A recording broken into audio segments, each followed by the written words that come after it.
Hey everyone, welcome back to Gen X Marks the Spot. I am doing something that I never thought I would do. I am attempting to rewrite Disney's Star Wars The Acolyte. Always with you what cannot be done. Hear you nothing that I say. Unlearn what you have learned. No, try not. Do or do not. There is no try. And I have here for you my version of episode 1. So pretty much I'm writing fan fiction and then reading it to you, but I thought this is kind of an example of what storytelling can be. I mean, I'm not putting myself out there as a paid Star Wars writer, but I think I'm fairly certain that I can make a better story than what we got. Now, with everything I'm packing into this first episode, I think it's going to be closer to an hour than the 23 minutes that we got. So I'm probably going to be around 8 1-hour episodes, which I think is probably good. And for $180 million, I certainly think that 8 1-hour episodes or 10 30-minute episodes is definitely possible. I did bring a little bit of Legends into this, but for the most part, I did try to stick with accepted Star Wars canon. So with that being said, let me know what you think. If you want me to do the other 8 episodes, please let me know down below. I won't do it if this is not something you're going to watch, but let me know. Let me know, did I hit, did I miss, am I stupid? I mean, all that good stuff. Let me know, because I really want to make this a place where us geeks can get together and discuss. So with that being said, let's dive into episode 1, The Acolyte.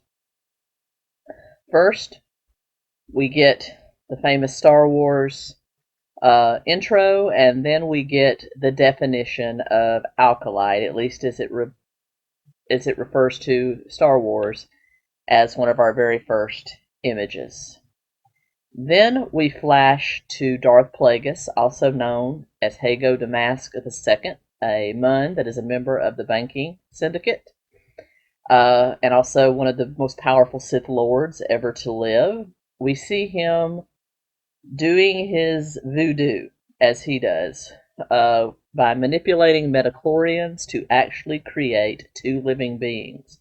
This is a straight-out homage to the fact that it is widely believed that he is the one that created Anakin Skywalker and then pretty much used 𝗕𝗎 as a incubator, for lack of a better way of saying that.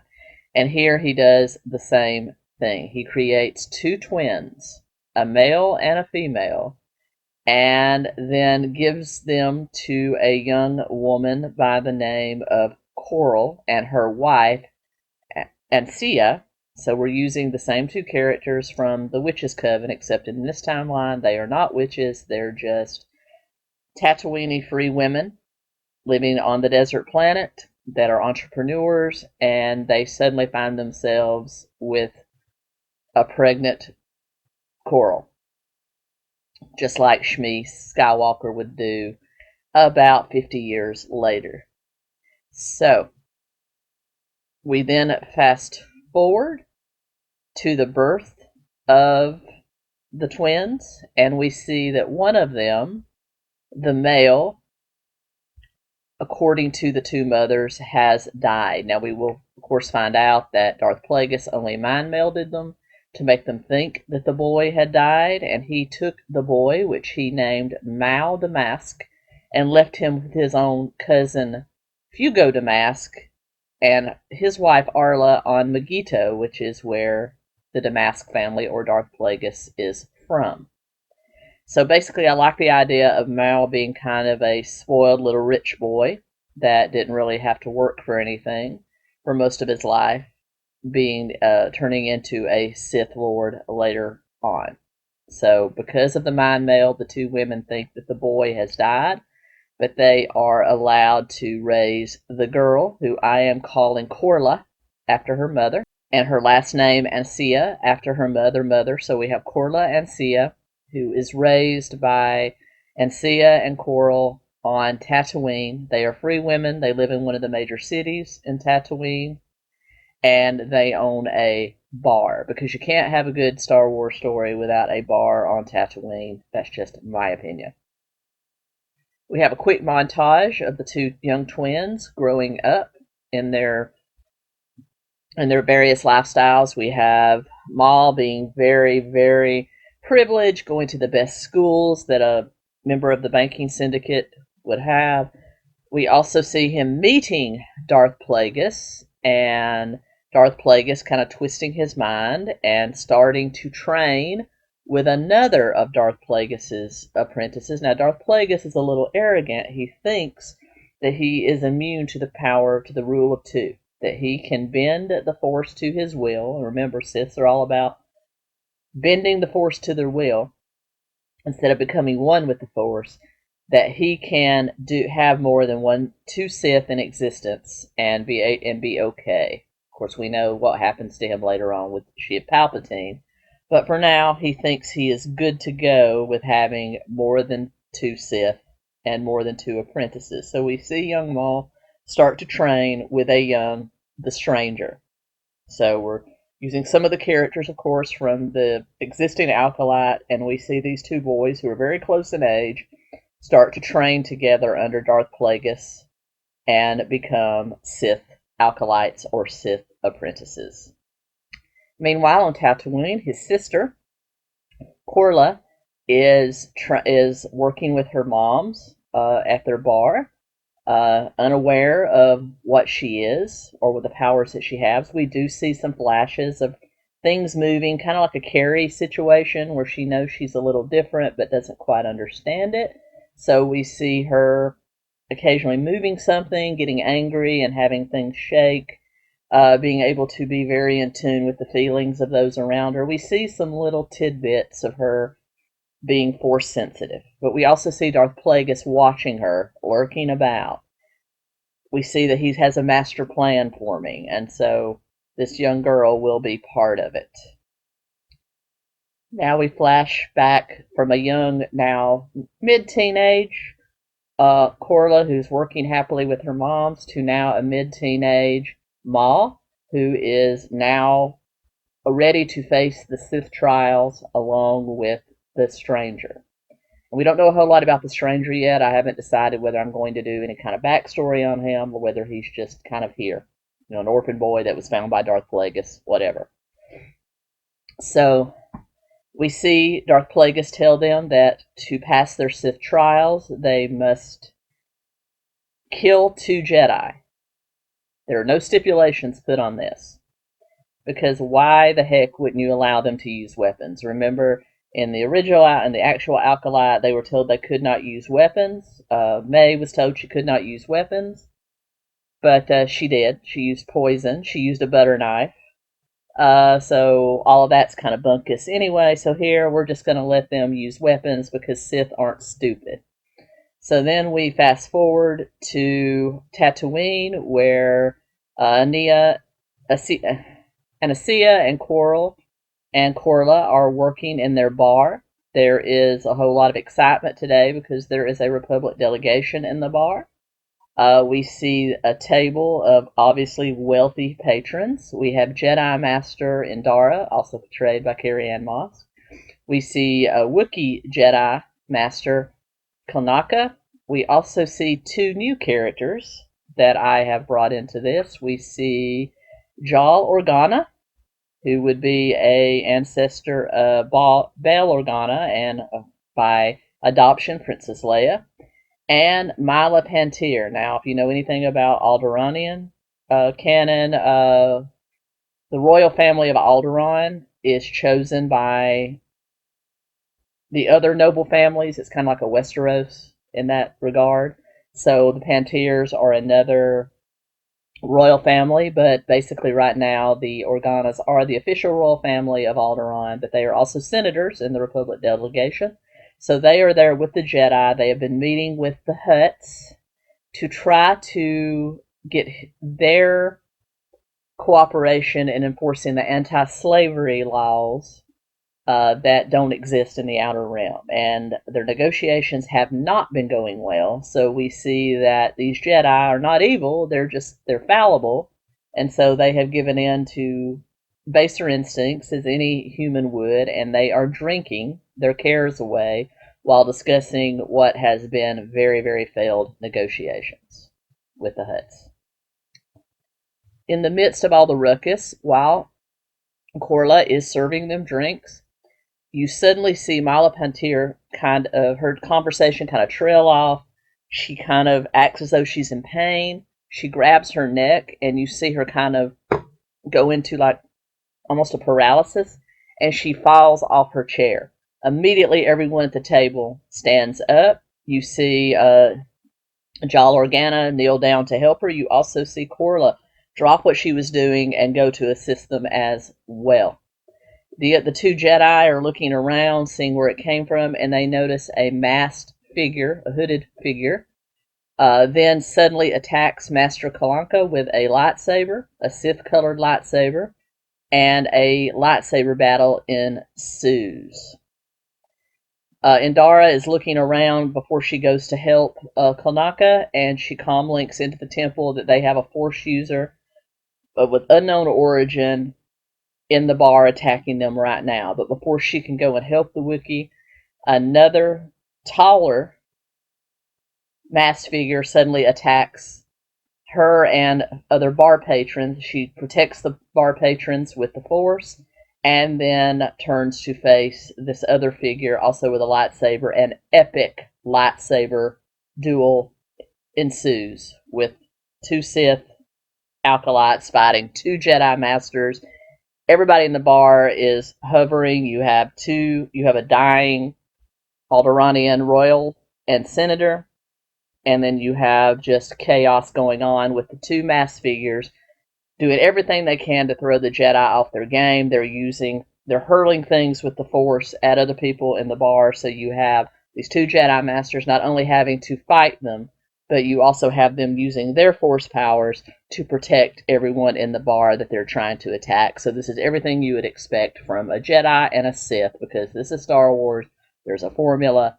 It's canon. Meanwhile, 𝗂𝗀 is kind of calming down the two Alderaanians. We see that Senator Pantir is not dead. She's only very ill. And already the paralysis is starting to come off of her. 𝗂𝗀, who has studied chemicals and apothecary, tells Senator Organa that she doesn't think she's going to die. She's going to be fine. She gives her some water.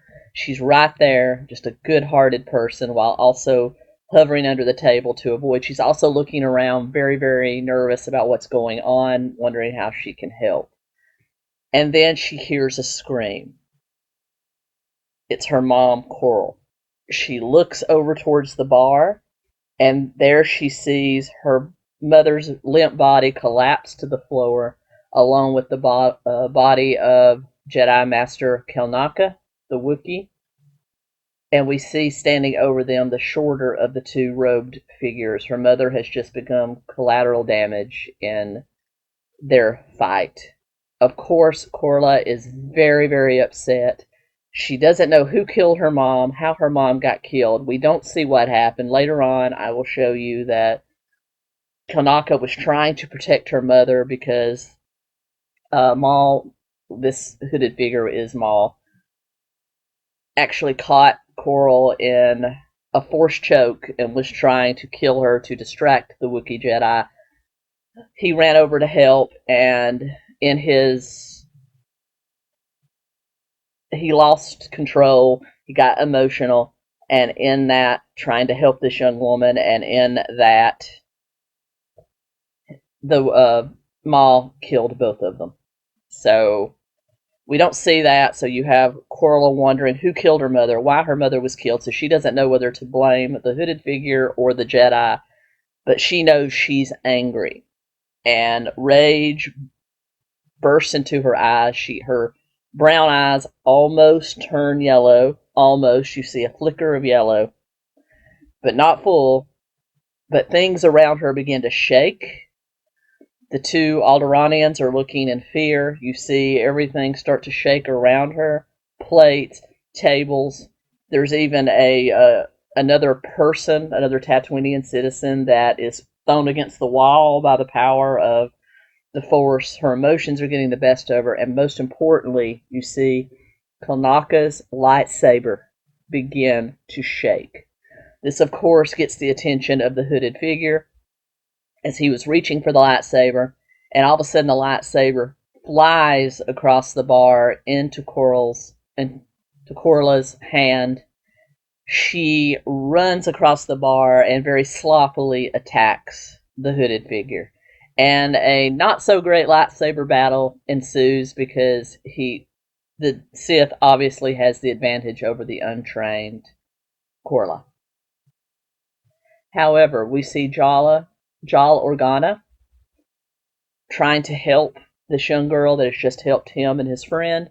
So he grabs his blaster and he shoots at the hooded figure that Carla is fighting and manages to hit him. He singes him enough to cause him to not drop his lightsaber, but enough for Carla to get away. In the meantime, we cut to the fight between Indarra and the other taller masked figure, and we see that she has won. She has disarmed him, she has knocked him down, and it's only because of the intervention of Maul, or the other figure, that the stranger is not killed by the Jedi, or captured by the Jedi. So they both begin to flee. As they flee, they cause enough chaos where they can get out of the bar. As they flee, Maul turns and looks at Corla. Their eyes meet. Her eyes have returned to brown. His are just singeing yellow. And they look at each other as he disappears from the bar. There's still chaos, but we do see that now, a few hours later, all the patrons have regrouped. We see that the Jedi and the Alderaanians are staying with Corla and her mother, her other mother. And they discuss at dinner that night kind of the origins of the girl. 𝗖cia is very, very honest in that she just was. There was also a boy twin that died at birth. She tells them the whole story, and then Indarra kind of tells her, kind of mimicking the conversations that we saw in The Phantom Menace, and then later on in A New Hope, that for the girl's protection, these two people were obviously dark Force users, that for her protection, she needs to come with them to the Jedi Temple to learn how to control her powers so she's not a danger to herself or anyone others, and that these other two do not come after her again. So after that is settled, that she is willingly going with them, she wants to learn, she wants to be a good Jedi, she wants to know what she is.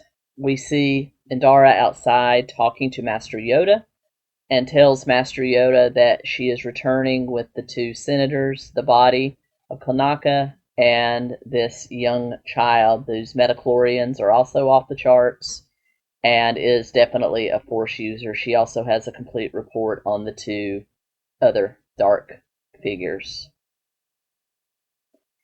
And then we cut to a ship that is flying from Tatooine to an unknown planet.